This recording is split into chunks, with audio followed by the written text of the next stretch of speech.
Hello, नमस्कार सभी को। Total knowledge with Suman ma'am YouTube channel में आप सभी का स्वागत है। आज हम करेंगे हरियाणा में गुज्जर प्रतिहार वंश, तोमर वंश और चौहान वंश। इससे पहले की वीडियो में हम हर्षवर्धन वंश के बारे में पढ़ चुके हैं। हर्षवर्धन या वर्धन वंश के बारे में हम पढ़ चुके हैं। हर्ष के बारे में बिल्कुल डिटेल में करवाया गया है। उसके प्रशासन के बारे में भी बताया गया है। डिस्क्रिप्शन में आपको लिंक मिलेगा, आप जाकर देख सकते हैं। आज हम गुज्जर वंश के, तोमर वंश के और चौहान वंश के बारे में बातें करेंगे। आइए स्टार्ट करते हैं। देखिए भाई, क्या कुछ साक्ष्य मिले हैं कि हरियाणा में गुज्जर प्रतिहार वंश था। जैसे ही हर्षवर्धन वंश का के जो साम्राज्य का पतन स्टार्ट होता है, तो हमें साक्ष्य मिलते हैं कि गुज्जर प्रतिहार वंश हरियाणा में आया था। क्या साक्ष्य मिलते हैं वो देखिए। एक अभिलेख है 9वीं शताब्दी का, जिससे ये पता चलता है कि नागभट्ट द्वितीय थे, वे प्रतिहार वंश के राजा थे और उनके हरियाणा उनके अधीन था। ये हमें जानकारी मिलती है उस अभिलेख से। और नागभट्ट द्वितीय ने 805 से 833 ईस्वी तक शासन किया था। दूसरा एक अभिलेख मिला है, पिहोवा का अभिलेख है, 882 के टाइम ईस्वी का है, जिसमें पता चलता है कि महाराजा महिर भोज जो प्रतिहार वंश के जो राजा हुए थे, जिन्होंने 835 से 855 ईस्वी तक शासन किया था। और पिहोवा उस टाइम में एक महत्वपूर्ण व्यापारिक केंद्र था। किसका? घोड़ों का व्यापारिक केंद्र था।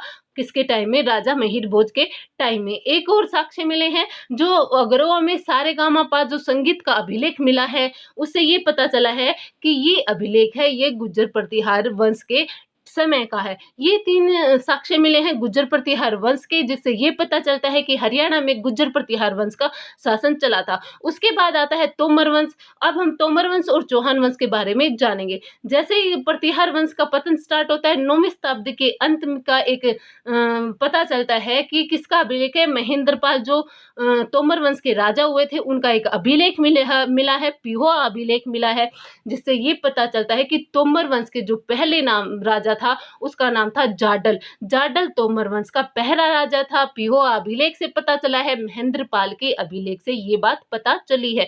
उसके बाद गोपाल आते हैं, तोमर वंश के शासक होते हैं। उसके बाद उनके बेटे आते हैं सुलक्षण पाल, जिन्होंने 977 से 1005 ईस्वी तक शासन किया था। उसके सिक्के प्राप्त हुए हैं हरियाणा में, जिससे ये पता चलता है कि तोमर वंश का स्वतंत्र शासन था। भाई सुलक्षण पाल का हरियाणा में स्वतंत्र शासन था, क्योंकि भाई सिक्के उसी के चलते हैं जिसका स्वतंत्र शासन होता है। जो राजा किसी के अधीन होता है, वो अपने नाम के सिक्के नहीं चला सकता था। तो सिक्के वही चला सकता था जिसका अपना खुद का शासन चलता था। तो इसका मतलब ये, इसके नाम के सिक्के मिले हैं सुलक्षण पाल के, तो इसका मीनिंग ये हुआ कि वहां वो स्वतंत्र रूप से शासन करता था हरियाणा में। कब? 977 से 1005 ईस्वी तक। उसके बाद आए हैं 1005 से 1027 ईस्वी तक। कौन आए हैं? अजयपाल। इसके टाइम में हरियाणा में भाई अशांति फैली हुई थी। क्यों फैली हुई थी? जो मोहम्मद गौरी थी, उसने मतलब कि इंडिया में, हरियाणा में मतलब आक्रमण किए हुए थे और बहुत ज्यादा मतलब धन की लूटपाट की हुई थी। इन्होंने जो मोहम्मद गौरी थे, उन्होंने 1014 में थानेसर के मंदिर में भाई आक्रमण किया था। मौत से बहुत सारा धन लूटा था। और वहां पर विष्णु भगवान की मूर्ति थी, जिसे चक्र स्वामी कहा जाता था। चक्र स्वामी की मूर्ति को उठा के लेके गया था, और इसी वजह से मोहम्मद गौरी को मूर्ति भंजक कहा जाता है। मूर्ति भंजक कहा जाता है। क्यों कहा जाता है? क्योंकि इन्होंने मंदिर में तोड़फोड़ की थी, वहां से धन लूटा था और विष्णु भगवान की मूर्ति को उठा के लेके गया था। यानी अजयपाल के टाइम में हरियाणा में अराजकता फैली हुई थी मोहम्मद गजनवी की वजह से। आगे देखते हैं। तो तोमर वंश के उसके बाद आते हैं कुमार पाल देव। किसके बाद? अजयपाल देव के बाद कुमार पाल देव आते हैं। और उसके बाद आते हैं अनंगपाल द्वितीय, जो तोमर वंश के एक शक्तिशाली राजा के रूप में उभरते हैं। और इन्होंने मयूर झील का निर्माण करवाया था, जो आज के सूरज कुंड के नाम से जाना जाता है। मयूर झील का नाम सूरज कुंड है, और इसका निर्माण तोमर वंश के राजा अनंगपाल द्वितीय ने करवाया था। उसके बाद है भाई 1139 में भाई जब अनंगपाल द्वितीय के बाद राजा आते हैं तेजपाल। कौन आते हैं? तेजपाल। ये एक मतलब कि इसके ये इनका इतना नियंत्रण नहीं होता है और इनकी कम शक्तियों को देखकर हरियाणा में आते हैं चौहान वंश के राजा। चौहान वंश के राजा आते हैं अर्णोराज और वो तोमरों को हराते हैं और हरियाणा के कुछ हिस्से पर अधिकार किसका हो जाता है? चौहान वंश के राजाओं का हो जाता है। लेकिन जो तोमरों को सही तरीके से कौन हराता है? वो हराते हैं चौहान वंश के राजा विग्रहराज चतुर्थ। 1151 ईस्वी में तोमरों को हराकर वो दिल्ली और झांसी पर अधिकार कर लेते हैं और टोपरा अभिलेख में विग्रहराज चतुर्थ के बारे में बताया भी गया है। जो टोपरा अभिलेख में विग्रहराज चतुर्थ को मलेच्छों का विनाशक, हिमालय की पर्वत भूमि का शासक कहा गया है, क्योंकि इन्होंने हिमालय तक के जो एरिया था वहां तक अधिकार कर लिया था और इन्हें तोमरों का विनाशक भी कहा जाता है। देखिए भाई, तोमरों का सही रूप से जो कंप्लीट सफाया किसने किया था? विग्रहराज चतुर्थ ने किया था। और बदानकों का किसने किया था? पृथ्वीराज तृतीय या पृथ्वीराज चौहान ने किया था। भाई देखो, बदानकों के साथ युद्ध किसने भी किया था? विग्रहराज चतुर्थ ने भी किया था, लेकिन बाद में वो दोबारा से पनप गए थे, मतलब दोबारा से उन्होंने शासन कर लिया था। इसके बाद जो विग्रहराज चतुर्थ के बाद जो पृथ्वीराज द्वितीय आते हैं, उनके टाइम में बदानक दोबारा से उभर आते हैं, लेकिन जब पृथ्वीराज द्वितीय आते हैं वो सही तरीके से पूरी तरह से बदानकों को हरा देते हैं।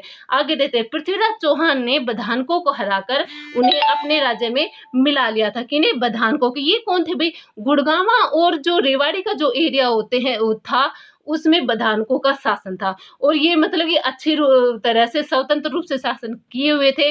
जो रेवाड़ी में जो भाड़ावास या कहीं पर किसी बुक में लिखा हुआ है भादवास भी लिखा है, कहीं पर भाड़ावास भी लिखा हुआ, भाड़ावास, ये उनका मेन एरिया बताया जाता है। किनका भी? बदानकों का। इन्हें सही रूप से किन्हें हराया था? पृथ्वीराज तृतीय या पृथ्वीराज चौहान ने इन्हें पूर्ण रूप से हराया था। उस एरिया गुड़गांवा और जो रेवाड़ी का एरिया था उस पर किसने अधिकार किया था?